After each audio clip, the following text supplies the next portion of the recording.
Okay, so now we're going to explain some of the things that we were doing. Notice in that video, I waited to break the paper tag before I counted it. Most facilities want you to wait, unless your preceptor instructs you otherwise. Always wait to break the tape until right when you are counting.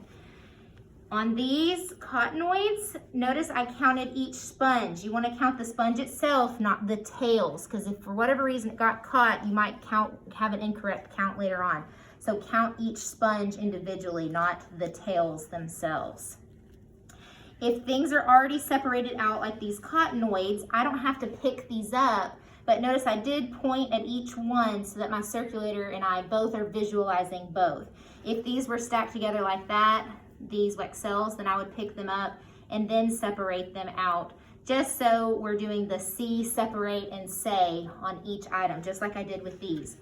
Regardless of what you may see, you never want to do this right here. You always want to see how that is fully separated. I'm dropping it that way when it comes to your sponges, whether that's Raytex or your laps. Always make sure they're fully separated. And you're also folding, you're using the folded edge. Yes. You're grabbing and separating them from the folded edge, not the open edge. See how it looks like there's so much more on this edge. If you find that folded edge, it's much easier to separate than going from this and then it comes apart like that. So always grab from that folded edge.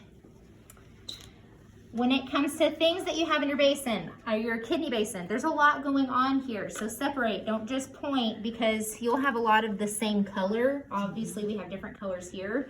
But if you have multiple blue vessel loops or yellow or white, whatever color, pick them up and separate each one of them out so that your circulator knows exactly how many you have.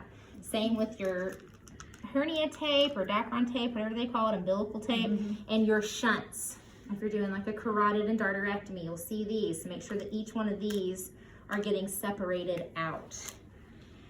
Some facilities, not all, but some facilities, you may see them count syringes. So they may just do whatever it is that they do at that facility. So if your preceptor says we count syringes, you just go ahead and count syringes for that facility.